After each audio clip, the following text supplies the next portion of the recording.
മലയാളികൾക്ക് ഏറെ പരിചിതയായ അവതാരകയാണ് രഞ്ജിനി ഹരിദാസ്. അവതരണത്തിൽ വ്യത്യസ്തമായ ശൈലി കൊണ്ടുവരുന്ന താരത്തിന് സോഷ്യൽ മീഡിയയിൽ ധാരാളം ഫോളോവേഴ്സുണ്ട്. ഇപ്പോഴിതാ 21 ദിവസം ആഹാരം കഴിക്കാതെ വെള്ളം മാത്രം കുടിക്കുന്ന വാട്ടർ ഫാസ്റ്റിംഗ് പരീക്ഷിച്ചതിൻ്റെ അനുഭവങ്ങൾ പങ്കുവച്ചിരിക്കുകയാണ് രഞ്ജിനി.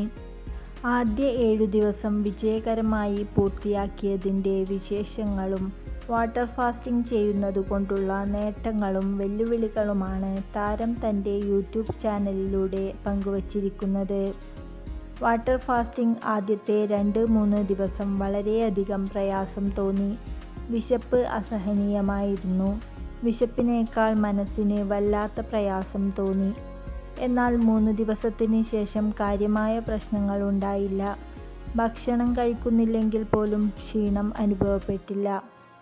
ചെറു ചൂടുവെള്ളം, നെല്ലിക്കാ വെള്ളം, ചെറുനാരങ്ങാ വെള്ളം, തേനും നാരങ്ങാ നീരും കലർത്തിയ വെള്ളം തുടങ്ങിയവയാണ് കുടിക്കുന്നത്. പ്രകൃതി ചികിത്സാ കേന്ദ്രത്തിൽ ഡോക്ടറുടെ നിർദ്ദേശപ്രകാരമാണ് എല്ലാം ചെയ്യുന്നത്. ആരോഗ്യ പ്രശ്നങ്ങൾ നേരിടുന്നവർക്കാണ് വാട്ടർ ഫാസ്റ്റിംഗ് കൂടുതൽ ഫലപ്രദമാവുക. ശരീരത്തിലെ ദഹന വ്യവസ്ഥയെ മെച്ചപ്പെടുത്താൻ ഇത് സഹായിക്കും. വാട്ടർ ഫാസ്റ്റിംഗ് 21 ദിവസം പൂർത്തിയാക്കിയാൽ അതിൻ്റെ ഗുണം 3 മാസത്തിന് ശേഷമാണ് കണ്ടു തുടങ്ങുക. കൂടാതെ പൂർണ്ണമായി വെജിറ്റേറിയനായി മാറണമെന്ന തൻ്റെ ആഗ്രഹത്തെക്കുറിച്ചും താരം വീഡിയോയിൽ കൂട്ടിച്ചേർത്തു. രഞ്ജിനി ഹരിദാസിൻ്റെ ഈ വീഡിയോ വളരെ പെട്ടെന്നാണ് സോഷ്യൽ മീഡിയയിൽ വൈറലായത്.